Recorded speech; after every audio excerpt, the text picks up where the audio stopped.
اسلام میں جنگیں ہوئیں لیکن کافروں کی مسلمانوں کے ساتھ ہوئیں، مسلمانوں کی آپس میں کوئی جنگ نہیں ہوئی۔ یہ بات اکثر کی جاتی ہے کہ مسلمانوں کی آپس میں جنگ ہوئی اور جسے جنگ جمل، جنگ صفین وغیرہ کا صحابہ کرام نے آپ کے ہاتھ پر بیعت کی۔ چند صحابہ کرام تھے جنہوں نے آپ کے ہاتھ پر بیعت نہیں کی، تو چند میں سے ایک حضرت طلحہ تھے اور حضرت زبیر رضی اللہ تعالیٰ عنہ، یہ دو صحابی جنہوں نے ابھی تک بیعت نہیں کی۔ یہ جو جنگ ہوئی ہے، یہ جو معاملہ ہوا ہے، یہ جو حادثہ ہوا ہے، یہ حضرت علی اور حضرت عائشہ، بالکل ایسا نہیں، ان دونوں کے درمیان نہیں ہوا، بلکہ حضرت عائشہ اور ان بلوائیوں اور ان سبائیوں کی صلح ہو گئی تو ہم تو جان سے جائیں گے۔ تو انہوں نے فرمایا کوئی ایسی سازش کی جائے کہ ہم بچیں۔ دیکھیں جنگ رکے ہم صلح صفائی کریں، لیکن وہ سبائی قوم اتنا زبردست حملہ کر رہے تھے، ادھر سے جو حضرت عائشہ کے ساتھ تھے وہ بھی زوردار حملہ کر رہے تھے، تو جنگ رکنے کا بیچ میں نام نہیں لے رہی تھی۔ بات کو ضرور سمجھیں کہ جنگ نہیں ہوئی، یہ ایک حادثہ تھا اور ایک سازش تھی۔ کہ السلام علیکم ورحمۃ اللہ وبرکاتہ، امید ہے کہ آپ سے خیریت سے ہوں گے۔ جیسا کہ آپ کو معلوم ہے کہ ہم نے پچھلی ویڈیو میں عبداللہ بن سبا کے بارے میں کچھ باتیں آپ سے ذکر کی تھیں اور اس کی سازشوں کے بارے میں آپ کو بتلایا تھا۔ تو آج کا جو ہمارا ٹاپک ہے وہ جنگ جمل کے بارے میں ہے، اور یہ ٹاپک ہمارا پچھلے ٹاپک سے جڑا ہوا ہے۔ اگر آپ پچھلے ٹاپک کو تھوڑا سن لیں گے اور تھوڑا سا سمجھ لیں گے تو یہ ٹاپک بہت زیادہ آسان ہے، اور یقین جانیں کہ جب آپ یہ جنگ جمل کا واقعہ جو ہوا ہے، جب اس کے ٹاپک کے بارے میں آپ اس ویڈیو میں ساری ویڈیو ہمارے ساتھ سن لیں گے اور آخر تک ہمارے ساتھ جڑے رہیں گے، تو یقین جانیں کہ جو بھی آج کل کے سوالات ہمارے پر اٹھائے جاتے ہیں اور جو بھی آج کل کے جو ہے نا وہ اعتراضات کیے جاتے ہیں کہ صحابہ کرام کی آپس میں جنگیں ہوئی اور یہ حادثے پیش آئے، تو پھر اس کے بارے میں انشاءاللہ جو ہے نا آپ کو سارے سوالات کے جوابات مل جائیں گے۔ دیکھیں اسلام میں جنگیں ہوئیں لیکن کافروں کی مسلمانوں کے ساتھ ہوئیں، مسلمانوں کی آپس میں کوئی جنگ نہیں ہوئی۔ یہ بات اکثر کی جاتی ہے کہ مسلمانوں کی آپس میں جنگ ہوئی اور جسے جنگ جمل، جنگ صفین وغیرہ کا نام دیا جاتا ہے۔ اگر آپ غور کریں، اور ہم انشاءاللہ یہ بات کریں گے آخر میں جا کر، تو آپ انشاءاللہ اگر جب غور کریں گے تو یہ جنگ نہیں ہوئی، یہ ایک حادثہ کہہ دیں یا اس کو ایک معاملہ کہہ دیں۔ تو انشاءاللہ ہم اپنا ٹاپک ذکر کرتے ہیں آپ کے ساتھ، اور اس کے بعد آپ کو معلوم ہو جائے گا کہ آج کل کے زمانے میں جو باتیں کی جاتی ہیں کہ جنگ جمل ایک جنگ تھی اور بہت خوفناک قسم کی جنگ تھی، تو آپ کو پتہ لگ جائے گا کہ کون سی باتیں آج کل کے زمانے میں جو کی جاتی ہیں جھوٹ ہیں اور کون سی باتیں جو آج کل کے زمانے میں کی جاتی ہیں وہ سچ ہے۔ تو اپنا ٹاپک ہم سٹارٹ کرتے ہیں، آخر تک ہمارے ساتھ جڑے رہیے گا۔ دیکھیں جب حضرت علی رضی اللہ تعالیٰ عنہ کو خلافت ملی، یعنی کہ حضرت عثمان غنی رضی اللہ تعالیٰ عنہ شہید ہوئے، تو یہ جو شہید کرنے والے لوگ تھے یہ مدینہ میں ہی موجود تھے۔ یہ عبداللہ بن سبا کی قوم تھی اور اس کے حمایتی تھے، یعنی کہ جو لوگ عبداللہ بن سبا کو جو ہے نا وہ مانتے تھے۔ تو دیکھیں جب حضرت علی رضی اللہ تعالیٰ عنہ کو جو خلافت مل گئی تو صحابہ کرام نے آپ کے ہاتھ پر بیعت کی۔ چند صحابہ کرام تھے جنہوں نے آپ کے ہاتھ پر بیعت نہیں کی، تو چند میں سے ایک حضرت طلحہ تھے اور حضرت زبیر رضی اللہ تعالیٰ عنہ، یہ دو صحابی جنہوں نے ابھی تک بیعت نہیں کی، لیکن جب انہوں نے بیعت کی پہلے دن تو انہوں نے فرمایا کہ اگر آپ قاتلین عثمان کو ان کا جو سزا بنتی ہے اگر وہ آپ کو ان کو دیں گے، یعنی کہ ان سے قصاص لیں گے تو ہم آپ سے بیعت کرتے ہیں۔ تو حضرت علی نے فرمایا دیکھیں میں ضرور قصاص لوں گا۔ جب یہ بات ہوئی تو ان حضرات نے بھی بیعت کر لی۔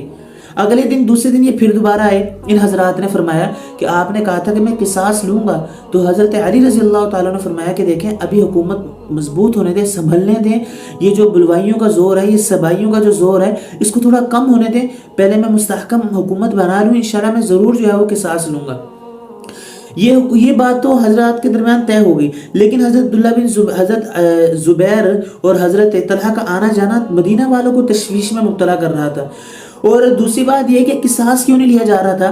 دیکھیں قصاص اس لیے نہیں لیا جا رہا تھا کہ پوری جماعت نے حضرت عثمان غنی رضی اللہ تعالیٰ عنہ پر حملہ کیا، اور جب حضرت نائلہ جو کہ حضرت عثمان غنی کی بیوی تھی انہوں سے پوچھا گیا کہ کس نے حضرت عثمان غنی کو شہید کیا، تو فرمایا کہ دو آدمی داخل ہوئے تھے، حلیہ بتایا، نام نہیں بتلایا گیا، تو قصاص لینے میں دشواری تھی تھوڑی سی، تو اس وجہ سے حضرت علی رضی اللہ تعالیٰ عنہ جو تھے وہ تھوڑا سا وہ تحمل کر رہے تھے، تھوڑا سا انتظار کر رہے تھے، لیکن وہ پوری جماعت جو اس قتل میں ملوث تھی، اس شہادت میں ملوث تھی، وہ ساری مدینہ میں موجود تھی، اور ان میں سے ایک سردار جو تھا وہ عبداللہ بن اشتر تھا جو اس میں ملوث تھا، اور وہ تقریباً حضرت علی رضی اللہ تعالیٰ عنہ کے ساتھ ساتھ ہوتا تھا، اور وہ اپنی قوم کا بڑا تھا اس لیے وہ ساتھ ساتھ ہوتا تھا۔ تو جب حضرت زبیر اور حضرت طلحہ کو یہ بات معلوم ہوئی کہ حضرت علی قصاص لیں گے، تو ان حضرات نے جا کر جو ہے نا مکہ جانے کا ارادہ کیا تاکہ ہم وہاں جا کر عمرہ ادا کر سکیں۔ تو حضرت علی نے ان کو اجازت دے دی. وہاں سے اماں جان جو حج پہ گئی ہوئی تھی وہ واپس تشریف لا رہی تھی. تو واپس تشریف لاتے ہوئے راستے میں خبر ہوئی کہ حضرت عثمان غنی شہید کر دیے گئے. تو پھر دوبارہ مکہ واپس ہو گئی اور واپس جا کر ایک خطبہ دیا کہ جس میں یہ بتلایا کہ ہم نے حضرت عثمان غنی رضی اللہ تعالیٰ عنہ کا قصاص لینا ہے اور ہر صورت میں لینا ہے. تو بنو امیہ جو حضرت عثمان کی قوم تھی وہ سارے مکہ میں بات تھے. تو سارے جو ہے نا حضرت عائشہ رضی اللہ تعالیٰ عنہ کی بات پر متفق ہو گئے. یہ بات بڑی توجہ سے سنیے گا. یہ جو جنگ ہوئی ہے، یہ جو معاملہ ہوا ہے، یہ جو حادثہ ہوا ہے، یہ حضرت علی اور حضرت عائشہ بالکل ایسا نہیں، ان دونوں کے درمیان نہیں ہوا، بلکہ حضرت عائشہ اور ان بلوائیوں اور ان سبائیوں کے بارے میں ہوا جو کہ یہ جنہوں نے حضرت عثمان غنی رضی اللہ تعالیٰ عنہ کو شہید کیا. یہ بات بڑے غور سے سنیے گا.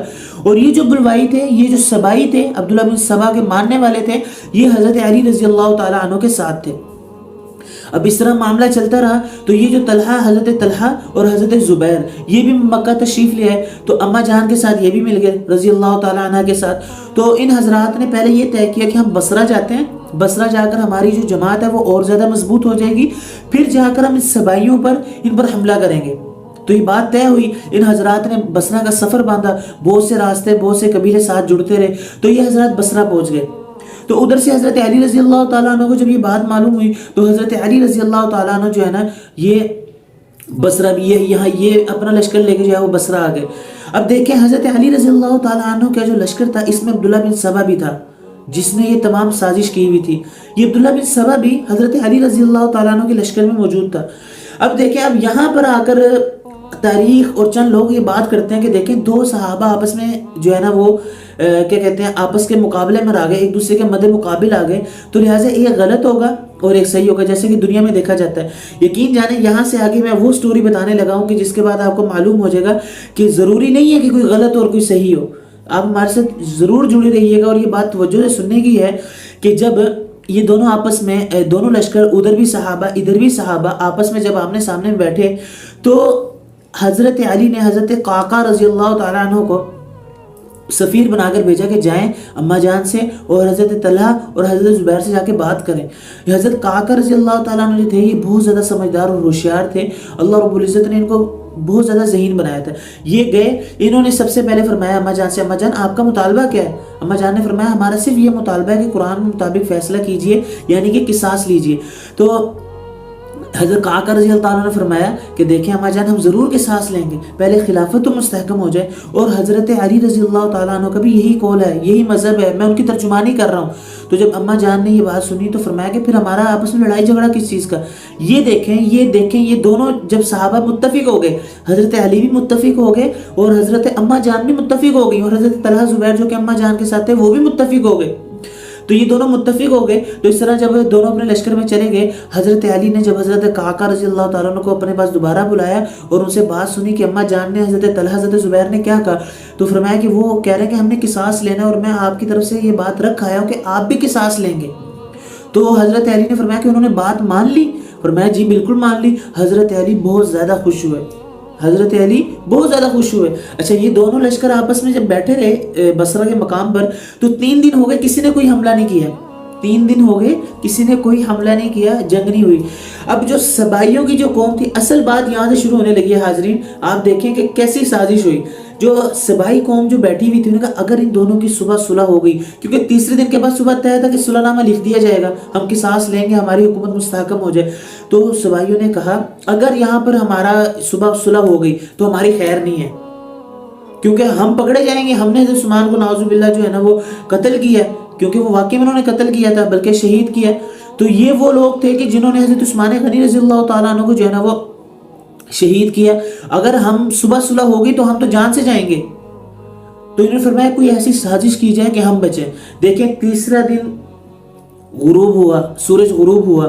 صبح کا سورج نکلنے سے پہلے چند لوگ حضرت علی رضی اللہ تعالیٰ عنہ کے ساتھ آ گئے اور چند لوگ وہاں پر حضرت اماں جان کے ساتھ آ گئے. جو حضرت علی رضی اللہ تعالیٰ عنہ کے لوگ تھے سبائی فتنے باز، انہوں نے وہاں حملہ کر دیا. اچھا جب انہوں نے ادھر وہاں حملہ ہوا تو وہ سمجھے کہ حضرت علی نے حملہ کر دیا اور یہاں والوں نے پھر وہاں پر حملہ کر دیا. اور حضرت علی رضی اللہ تعالیٰ عنہ یہ سمجھے کہ حضرت زبیر حضرت طلحہ رضی اللہ تعالیٰ عنہ حملہ کر دیا.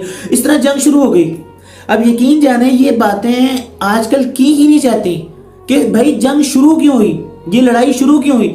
اور جب ادھر سے نا، جب آپ کو پتہ ہے جب جنگ شروع ہو جائے تو یہ تو مرنا ہوتا ہے، تو مارے جاتے ہیں، تو جب جنگ شروع ہوگی تو پھر لہٰذا دونوں طرف سے جو ہے نا وہ قتل و قتال شروع ہو گیا۔ اب دیکھیں قتل و قتال شروع جب ہوا تو تمام جو حضرت اما جان اور حضرت طلحہ حضرت زبیر ایک طرف اور حضرت علی رضی اللہ تعالیٰ عنہ ایک طرف، دونوں حضرات ہی چاہ رہے ہیں کہ جنگ رکے، ہم صلح صفائی کریں، لیکن وہ سبائی قوم اتنا زبردست حملہ کر رہے تھے، ادھر سے جو حضرت عائشہ کے ساتھ تھے وہ بھی زوردار حملہ کر رہے تھے، تو جنگ رکنے کا بیچ میں نام نہیں لے رہی تھی۔ تو آخر میں کیا ہوا کہ کسی نے حضرت اما جان رضی اللہ تعالیٰ عنہ کو مشورہ دیا، آپ اپنے اونٹ کو درمیان میں لے آئیں جس پر آپ بیٹھی ہوئی ہیں، تاکہ لوگ آپ کو دیکھ کر رک جائیں۔ اب دیکھیں یہاں پر ہوا کیا، کتنی بڑی غلط فہمی یہ ہوئی کہ جب یہاں سے اما جان رضی اللہ تعالیٰ عنہ کا جو اونٹ تھا وہ لا کر جب لشکر کے درمیان میں کھڑا کیا تو لوگ یہ سمجھے جو حضرت اما جان رضی اللہ تعالیٰ عنہ کے ساتھ تھے کہ اما جان ہماری جو ہے نا سربراہی کر رہی ہیں، ہمیں اور جو ہے نا جوش دلا رہی ہیں۔ تو اس طرح جب ادھر جوش آیا تو ادھر سے بھی پھر زیادہ حملے ہو گئے، تو حضرت علی رضی اللہ تعالیٰ نے فرمایا کہ اس اونٹ کو سائڈ پہ کیا جائے۔ تو اس طرح حضرت اما جان کا جو اونٹ تھا وہ کسی طریقے سے سائڈ پہ کیا گیا، اور اس وقت تک کافی زیادہ جو ہے نا وہ شہادتیں ہو گئی تھی۔ تو اسی طرح جو ہے نا وہ یہ جنگ جو ہے نا وہ ختم ہوئی۔ پھر حضرت علی رضی اللہ تعالیٰ عنہ جو ہے نا وہ اما جان کے پاس آئے اور ملے اور چند جو ہے نا وہ الفاظ کہے اور سلام بھی کیا۔ دیکھیں صحابہ اکرام کے درمیان استغفر اللہ کوئی بھی ایسی کوئی سازش، کوئی جو ہے نا وہ دل توڑنے والی بات بالکل بھی نہیں پائی جاتی۔ اور اگر آپ اس جنگ کو دیکھیں تو جنگ شروع کرنے والے کون تھے؟ شروع کرنے والے سبائی فتنہ اور جو اس کے ساتھی تھے وہ تھے۔ تو آپ یہ کہیں کہ بھائی یہ ایک طرف ایک ٹھیک ہوگا ایک غلط ہوگا، بھائی غلط فہمی سے بھی بڑی بڑی باتیں ہو جاتی ہیں۔ آپ آج کل اپنے گھر میں دیکھ لیں کہ اکثر جو ہے وہ خاوند حضرات اور جو ان کی جو زوجہ ہوتی ہے یعنی کہ بیوی میاں بیوی جو ہیں، ان میں آپس میں چند باتیں چند لڑائیاں غلط فہمی کی وجہ سے ہو جاتی ہیں، حالانکہ ہوتے دونوں درست ہے، دونوں کو پتہ بھی نہیں ہوتا کیا بات ہوئی، لیکن آپس میں جو ہے نا بات سے بات بڑھ جاتی ہے۔ تو لہٰذا خدا را اس بات کو ضرور سمجھیں کہ جنگ نہیں ہوئی، یہ ایک حادثہ تھا اور ایک سازش تھی کہ جس کے تحت جو ہے نا اس کو جنگ کا نام دے دیا گیا، اور اس کو جنگ جمل اس لیے کہتے ہیں کہ حضرت اما جان اس میں اونٹ پہ سوار تھی اور اونٹ جو ہے نا وہ درمیان میں آ گیا، جس کی وجہ سے لڑائی بہت زیادہ عروج پہ پہنچ گئی۔ تو لہٰذا امید کرتا ہوں کہ آپ کو یہ جنگ جمل کی جو ساری تفصیل ہے وہ سمجھ آ گئی ہوگی۔ انشاءاللہ آپ اس معاملے میں کبھی بھی جو ہے نا دوبارہ جو ہے نا وہ منتشر نہیں ہوں گے، کبھی جو ہے نا آپ غلط راستے پر نہیں جائیں گے، اور جو آپ کے سامنے یہ بات کرے گا تو آپ اس کو اچھی طرح سے جو ہے نا وہ تسلی بخش جواب بھی دے سکیں گے۔ تو امید کرتا ہوں کہ آپ ویڈیو آپ کے لیے بہت زیادہ فائدہ مند ہوگی۔ انشاءاللہ ایسی ویڈیو لے کے آپ کی خدمت میں حاضر ہوتے رہیں گے۔ اگلی ویڈیو تک کے لیے اجازت دیجیے اور بہت ساری دعا میں یاد رکھیے گا۔ اللہ حافظ۔